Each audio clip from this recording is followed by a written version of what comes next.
Alicia Faye Bahia Hempes, pursuing the degree of Bachelor of Science in Secondary Education, major in English, included from the student of 2A1.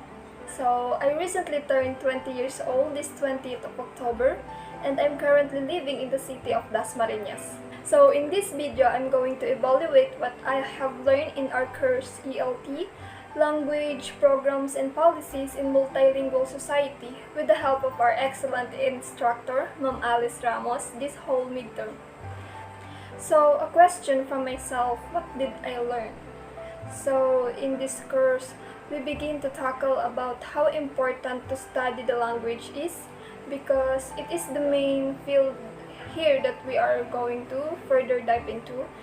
Generally, the language programs and policy focus on how language was utilized, specifically in its situations from society, from the mono, bi, and multilingual person, including here was the major impacts and factors on language existence, learning and acquisition, relations to society and origin structures, values and rights associated with language, and situations in society, and generally the individuals within its context and status, social, cultural, political, educational issues. So to be clear about what I have mentioned, first let's have the language existence. So it refers on the hindrances to the growth of the language use, including the age grading, professional continuum, economic status, social status and structure, authority continuum, religious structure, power hierarchy. Then additionally, the situation such a small number of speakers, negative attitude and stigmatization, war and conflicts, natural disasters, massive borrowing from dominant languages, political influence, coercive and voluntary assimilation. So I think the social class here was referring to the position of the speaker in the society, measured by the level of education, parental background, and profession. While the social context was the register of the language used depending on changing situations, such formal language in formal meeting and informal during meetings with friends, for example.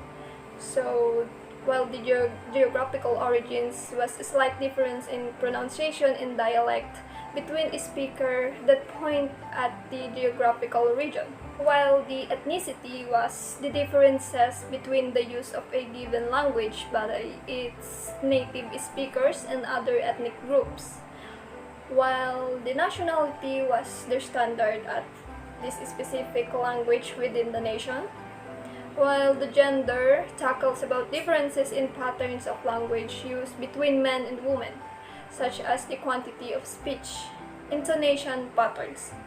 While the age here was referring to the influence of age of the speakers on the use of vocabulary and grammar complexity. So furthermore, we have the language learning and acquisition. It is likely close from relations to society and the origin structures. So here's my own thought about that. So number one, we have the social structure. So the relation here exceeds in the way that social structure guides or typically controls people's behavior. And to be more specific, this includes the language use and further the acquisition and learning of an individual. So number two, people develop their perception, attitudes, and behaviors from their place in the social structure and act accordingly based on regional, social structure, gender, and such aspects. So number three, characteristics of language further affect other aspects in life, such the conditions and habits of speech, which further organize and generate particular patterns of thought, and as how language determines a thought in one society. So number four, the function into means when people use the language as a means of communication to express their ideas and feelings, and as they communicate with others, it typically creates both foundation in language and the society in general. So number 5. Language reflects the society. As well, the characteristics within its labeling aspects, specifically the name, surnames, nicknames, and other nomenclatures, names for things in details, especially in a science or other discipline. And the use of kinship terms, words used in a speech community to identify the relationship. So number 6, the individual or groups epistemologically.